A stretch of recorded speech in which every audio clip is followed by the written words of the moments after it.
High বন্ধুরা, BD স্মাইলে তোমাদের welcome. ঠান্ডার দিনে ভাপা পিঠা খেতে ভালোই লাগে, তার জন্য সকালে এখানে দুটা নারকেল কাটতে ছুলাতে দিয়েছি বাবাকে। তার জন্য বাবা নারকেলটা ছুলিয়ে দিল, মা এদিকে নারকেলটা ফাটিয়ে নিল।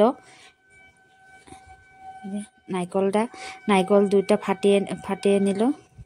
নারকেলটা দেখতে সুন্দরই হয়েছে। ভিতরে আরেকটা নারকেলের ভিতরে এরকম ফুলসা নাকি বলে এটা হয়েছে, আমরা ফুলসাই বলি। আর এদিকে আমি নারকেলটাকে কুড়িয়ে নিলাম, যে এরকম ভাবে নারকেলটাকে কুড়িয়ে নিলাম। এখন নারকেলটা গুড় দিয়ে ভাজা করে নেব।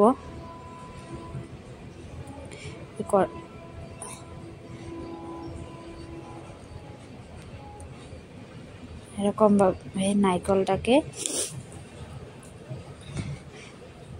যে এরকম ভাবে ভাজা করে নিলাম।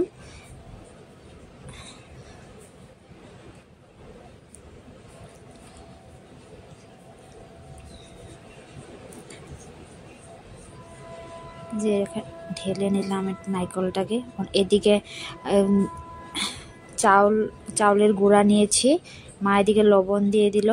এখন আমি এটা মেখে নেব ভালো করে, অল্প অল্প জল দিয়ে শুকনা করে মেখে নেব। নিয়ে যে চালনের উপরে দিয়ে করে নেব ভিতরে, তাহলে অল্প ঝরঝরা ভিজা ঝরঝরা হয়, যে এরকম হয় এরকম ভাবে নিলাম। এখন এই যে দুটো ছাঁকনি আগে থেকে মা কিনে রেখেছে ছাঁকনিটা, এখন এই যে ছাঁকনিতে দিয়ে অল্প নারকেল দিয়ে দিল। এখন এটা কুকারে দিয়ে দেবে। কুকারের ছিটিটা খুলে নিয়েছে, আর কুকারের ছিটিটার মুখে এটা দিয়ে দেবে।